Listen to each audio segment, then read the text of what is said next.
Welcome to our study 0.2।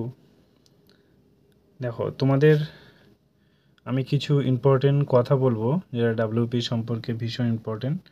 যেমন কেপিডাব্লিউপি 2025 save score কত, কেপিডাব্লিউপি পরীক্ষা 2025 কাট অফ কত হতে চলেছে, আর কেপিডাব্লিউপি 2025 পরীক্ষা নিয়ে বিভ্রান্ত কী চলছে, ওবিসি কেস নিয়ে একের পর এক নতুন তারিখ সমাধান কবে। ঠিক আছে, এইসব নিয়ে আমি তোমাদের আজকে ডিটেলসে আলোচনা করব। দেখো, এখানে ওবিসি কেস একের পর এক নতুন তারিখ তোমাদের ডেট দিয়ে দিয়েছে। ওবিসি আবার তোমাদের একটা নতুন ডেট দিয়েছে সুপ্রিম কোর্ট, এটা হচ্ছে 18/03/2025। ঠিক আছে, তোমাদের মার্চ মাসের 18 তারিখের একটা নতুন ডেট দিয়েছে। সেই ডেটেই আবার কি করা যায় বলো। সো এখানে একটা জিনিস কি মাথায় গেঁথে নাও, যে ওয়েস্ট বেঙ্গলের ছেলে মেয়েদের জীবন নিয়ে খেলা করা হচ্ছে।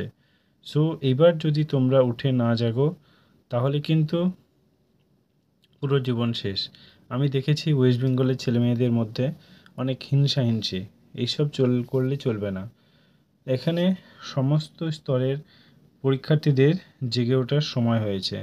আর কবে তোমরা জেগে উঠবে? ঠিক আছে, একটা গান আছে অরিজিৎ সিংয়ের, আর কবে আর কবে, সেই তিলোত্তমার সেই গানটা।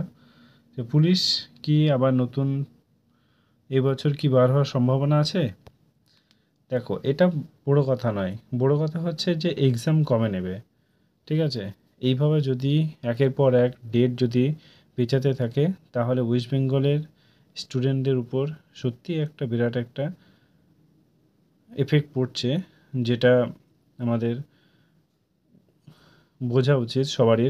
দেখো, এখানে এরপর যে বিষয় নিয়ে কথা বলবো সেটা হচ্ছে ডাব্লিউপি কেপি 2025 সেভ স্কোর কত। এবার এখানে যদি ডাব্লিউপি বলি, ডাব্লিউবিপি, এখানে ডাব্লিউপি যদি বলি মোটামুটি 71 তোমাদেরকে প্রিলিতে তুলতে হবে। যদি সেটাও না হয় 65 তোমাদেরকে মাস্ট তুলতেই হবে। ঠিক আছে, তবেই তুমি প্রিলিটা কোয়ালিফাই করবে। এবার যদি মেন্স ধরি তাহলে 75 ধরো, তাহলে তুমি একটা সেফ জোনে থাকছো বা কোয়ালিফাইও হয়ে যেতে পারে। কেপি যদি বলি, কেপি দেখবে 65 থেকে 72 এর মধ্যেই কাট অফটা থাকবে। সো 100% দিয়ে পড়াশোনাটা করো। যারা আমার কাছে পড়তে চাইছো অবশ্যই আমার হোয়াটসঅ্যাপ নাম্বার জানিও। দেখো, এখানে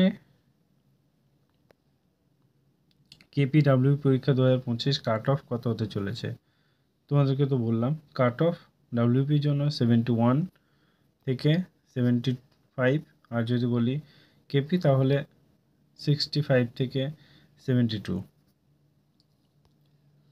এবার দেখো, এখানে কেপি এবং ডাব্লিউপি পরীক্ষার তারিখ নিয়ে বিভ্রান্তি ঘটনা চলছে, যেটা তোমরা সবাই অলরেডি জানো।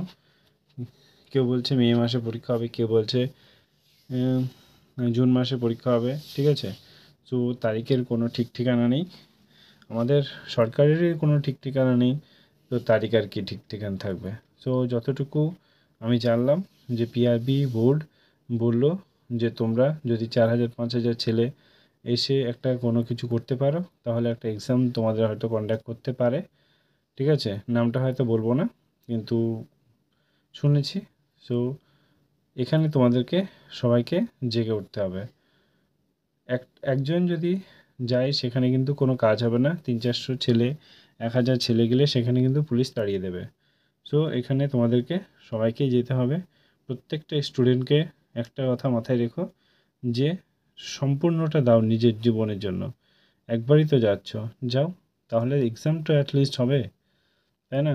আশার আলো তো একটা দেখা দেবে যে কজন পাবে। তো ভালো করে পড়াশোনাটা করো এবং নিজের প্রতি খেয়াল রেখো, এবং ফ্রেন্ডদেরকে এই ভিডিওটা বেশি বেশি করে শেয়ার করো, কারণ তারাও যেন যেতে পারে, আন্দোলন করতে পারে।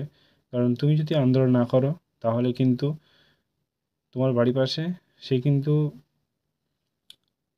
টাকা দিয়ে ঠিকই করে নেবে। ঠিক আছে, চলো আজকে এই পর্যন্তই। Thank you, all the best.